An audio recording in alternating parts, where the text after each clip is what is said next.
So January 22nd is almost here. The Pran Pratishtha of Bhagwan Shri Ram is going to happen in Ayodhya. Many are saying that this is a big cultural and civilizational moment for India, that is Bharat, in its transitional journey. But what does this actually mean in concrete terms, in material terms? And also, where does this go from here? Will there be renewed interest world over in India, in Bharat, in our culture, in Hinduism, in the spirituality that this land has to offer? To try and discuss all this and more, I'm now joined by a very special guest. He's a spiritual mentor, Shri M. Thank you very much for speaking with us here on CNN News 18. Explain to our viewers, as you would to a layman, why and what is the significance or the importance of January 22nd and the Pran Pratishtha? Well, the importance right now is the opening of the temple, point one.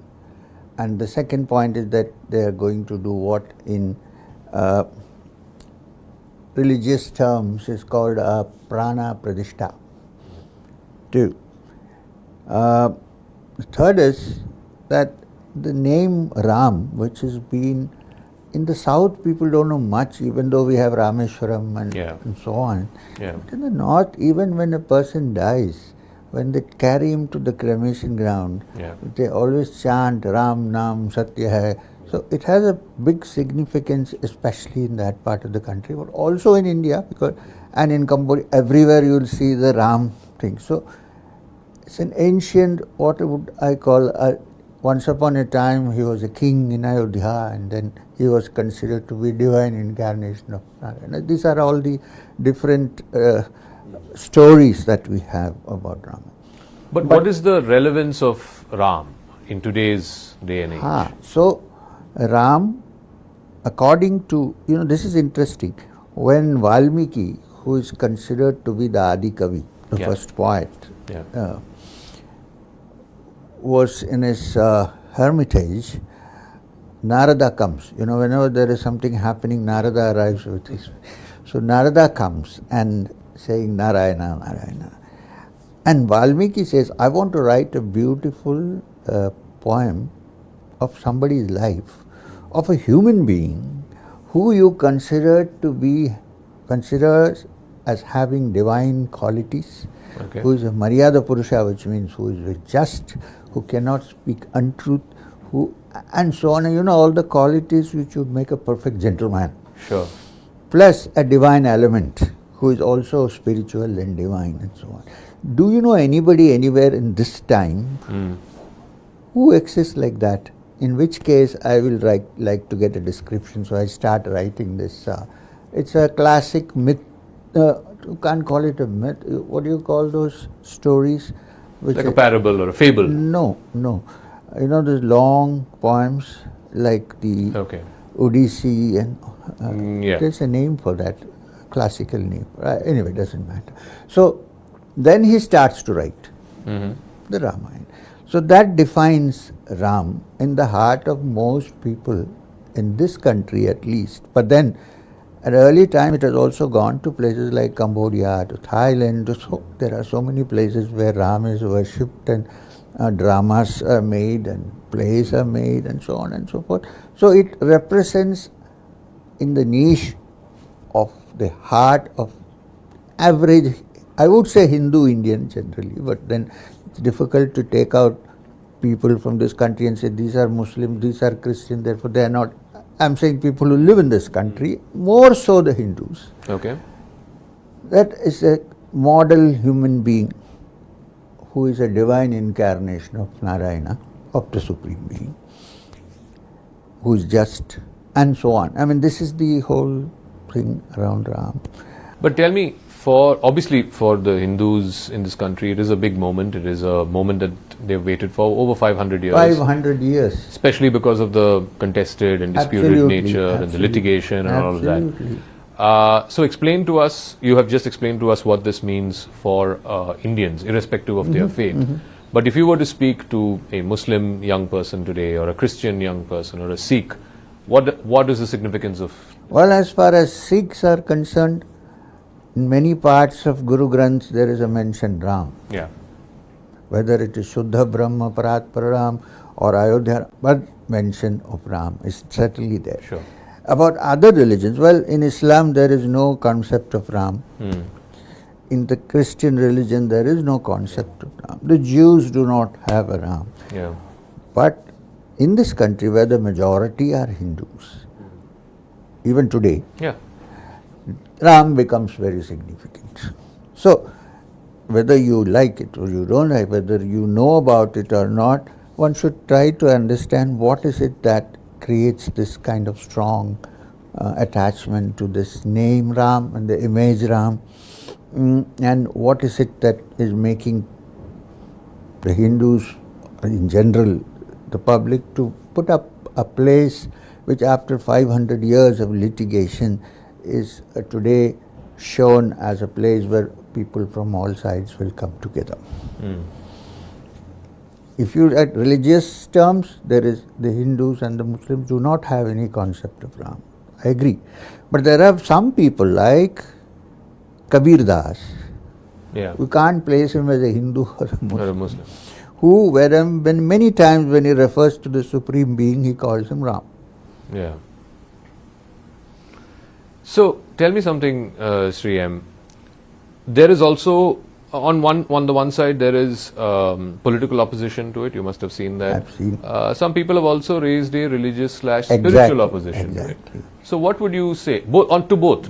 To the political parties who are saying we are boycotting this, and to the spiritual leaders, the Shankaracharyas, some of them have said we are not going. What would you say to that? I would say, like, I have been closely following many of the people who belong to the opposition politically are not saying that we won't go to the temple. They are saying we won't come for the Pran Parishtan.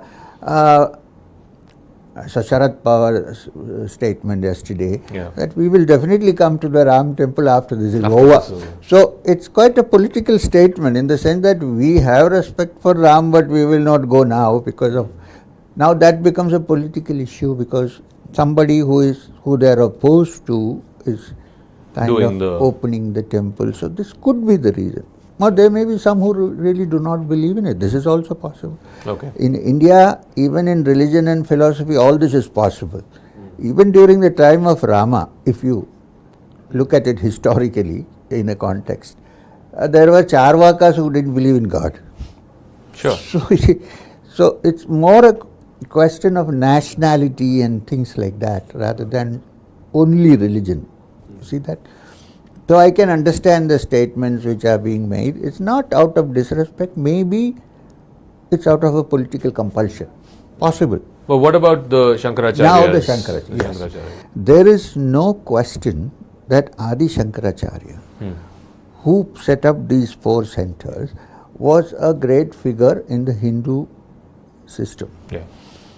I think if he had not come, today, instead of Hindustan, we would have been Buddhistan. It is good or bad, I am not looking at that. Yes. Without Adi Shankaracharya, you think Hinduism as we know it today would not exist? He made sure that Adi Shankara. Of course. I know. And he was a great scholar. He translated all the Buddhists. So it's very important to note that. And it is also important to note that Adi Shankaracharya has never been disrespected across the political spectrum. Of course. Recently, Adi Shankara's image was inaugurated in Kedarnath by the Prime Minister. Correct. And in Madhya Pradesh, they had a huge thing by the former Chief Minister who did that. So Shankara is always. Now the mathas that Shankara established to spread this, these 4 mathas, out of which it's a wrong statement to say that all are against it. Some Shankaracharyas have said we can't come technically due to reasons which they are on the Vyasapita, so they should be accorded the first place and so on. Therefore, but one main thing they've said is it's not complete. No, one minute, I'm coming to that.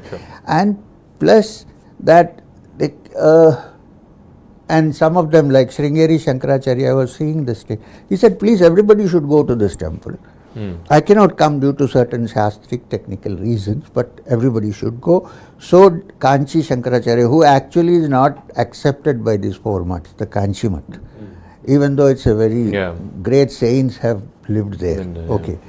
So it is not. There are 2 people who are really objecting to it and saying that this.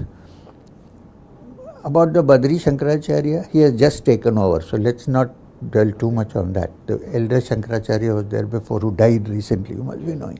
Now there is Puri Shankaracharya. I have met him during the Kumbh Mela. He's quite a firebrand, in the sense that he brooks he just talks what he has to say. You cannot also say that you can't underestimate him, because he is a great scholar. Mm-hmm. He has written 22 books on Vedic mathematics. Okay. This Puri Nischalananda Saraswati, I respect him. He also had a guru who was the greatest of Vedantists, called Karpatriji Maharaj, which we cannot deny all these things. But what would you say to Wait him? a minute. So now, this is that he has not been accorded the proper respect that is required for him to go there, which I can understand. But if he is seeing this anywhere, I have to say with folded hands that if he doesn't come due to his own reasons, he should not, he should bless the place and say, let others come and enjoy themselves. I can't go because of certain reasons. He did not even state the reasons. But we cannot say disrespectfully that is wrong. I can't, because first of all, he indeed is a great scholar. There is no. Now, the technical point which some people take, that the temple is not complete. Yeah. And now, I have really, for many years in my life, studied the Silpa Shastra, the Brihat Samhita, which is completely about building temples. And I can tell you, again, I am not contending against the Shankaracharyas, because I am not qualified to do that. I am not even a religious head of any religion. In my religion, they have kicked me out. So but in the Brihat Samhita and the Tantra Samuchya, which is another important from Kerala book, nowhere it is said that Prana Pratishta cannot be done if the temple is not. But you should have a Garbhagriha. Garbhagriha is what you call a sanctum sanctorum. Yeah. This has already been done. There is a Garbhagriha, otherwise you cannot even keep the image there. So I think that angle is not entirely accurate, according to me, according to my understanding. Now, can I give you 2-3 examples? Somanath temple, there was nothing. I don't even think there was a Garbhagriha. It may be right or wrong, but there is a precedent that it was, Pranapadishta was done. Adi Shankaracharya himself did a Pranapadishta of Yogeshwara Badrinarayana in Badrinath when there was no temple. There was a Buddhist image, he took it out and replaced it. Okay. Rama himself in Rameshwaram did a Pranapadishta of Shivlinga, which is now called Rameshwaram temple, which came up much later. So, and I have travelled throughout the Himalayas. There are lots of places where there are temples where Pranapadishta also has not been done, but people go. And so, according to me, not accurate to say that it's not possible because the temple is not complete. So, let me now come to the other part, and I think you referenced this in one of your earlier answers about how Ram, of course, is a very popular figure, one of the most popular gods in the northern part of India, maybe not so in southern India. Now, one of the political lines that's also being taken by some parties, particularly in the south, is that this has no resonance in the south, despite the fact that there is Rameshwaram, there is the Tripakara temple, I think, in Kerala. There is historical, references to Ram in these temples, but Ram is not the most popular god in South India. How would you, and therefore the resonance of January 22nd will be limited. How would you? As it comes from Tamil Nadu, I can understand it entirely. Because the whole movement from which the ruling party today is an offshoot. This is called DMK. Yeah. It was Dravida Kazhagam. Yeah. The Dravida Kazhagam was founded by a man called Ramaswamy Naikar, whose entire movement was against what he called the Hindu northern influence, and therefore Ram. When everywhere they celebrated Ram Leela, they used to celebrate Ravan Leela there. So I know where the source from which this criticism is coming from, Tamil Nadu. Okay. But we should not forget that there have been great temples, including Rameshwaram, of Rama there. This we cannot deny. It is there. Even before Ram Vinayakar came, Rama is already existing there. But his political movement was kind of, when he said, this is a Dravidian party. Yeah. We don't want the North Indians. This was, you know that. Yeah, of course. So there, in that North Indian so-called influence, Rama is an important figure. Mm-hmm. So I can understand why this criticism is coming from there. But believe me, thousands of people from Tamil Nadu will come to the temple in the open. I am telling you this. I know that because there are quite a lot of religious people in Tamil Nadu. They may even vote for the party, but they will, in their private beliefs, they have not, it's not gone. So I know. As far as Kerala is concerned, such criticism has not yet come from there. Okay. I know the political setup there. In fact, the Chief Minister, Mr. Pinarayi Vijayan, is a good friend of mine. He has not criticized, he has not said anything. He said, I am not going. That's all. So we have to look at it that way. We shouldn't turn it into a terrible confrontation. Rather, we should say, okay, if I don't want to go, there are others who want to go. So let it be. I do want to ask you two things. One about, the recent history of the Ram Janmabhoomi, the agitation, the litigation has been very deeply contested, violent even the Supreme Court referred to it. I know. So how does the Pran Pratishtha on January 22nd offer a chance to, close that chapter and bury those wounds and move forward? What would you say to the people who were affected in the violence? I would say that this is a very good way to patch the wounds and move forward. Because most of the people who suffered were the car sevaks and so on, who used to go there and wanted to put the Shila in, the whole thing. Yet also the unfortunate incident of breaking down, all that, yes. But the people who have really suffered, the Muslims, even though the mosque was broken down, they haven't suffered for this. Who has suffered? Maybe emotionally, okay. Physically, the people who have suffered are the car sevaks who wanted the temple of Ram there. And I think this will elate, many of them died. At least the surviving relatives will be happy that the temple has come after all the sacrifice. That is my take on this. And finally, when the world sees these images, it's going to be broadcast across the world. And you reference to how, there's Ramayana connection in Sri Lanka, in Cambodia, in other parts of Southeast Asia. But beyond that, even in the Western world, when they view this, will they be seeing a sort of reawakening of Bharat, of the civilizational state that is Bharat? And perhaps because of, invasions and conquests and colonialism, that spirit had been sort of relegated, or that spirit had been neglected, and now it's a time to reclaim that? Could be, but they will also, I saw a picture of the United States. In New York, there are big posters of the Rama temple coming up. The Ayodhya Rama temple coming up. Now, I think they would also look at it in a cultural sense, that there is a cultural revival. I think it can also be an economic corridor in one way, because now it will become a tourist attraction also. Of course. Thousands of people will come also from other parts of the world to see what is going on, what is this temple that we have here. So, on the whole, it is good, but those who do not believe in it, because of their religion, should say, each person his own religion. And what I am saying is, I am quoting from a verse in the Quran, to you your religion, to me mine. And instead of criticizing, I am not saying they should go. They should say that is their religion, they are enjoying. This is wonderful. And I would say that they should also think that since Rama is now represented as a symbol of the revival of this country, that is the presentation, that it is a good thing to do. On the other hand, it should not become a negative thought that all others who are not contributing or not cooperating are bad people, and I think there is very little chance of this happening, because in this country it's a very resilient democracy. It's not easy to do any such thing. But I think we should also clap instead of curse and say it's beautiful. It is going to be beautiful. I have seen some pictures. It's built in a lovely style. The temple, when it is completed, is going to really look nice. And we should appreciate the culture, art and history of this whole movement.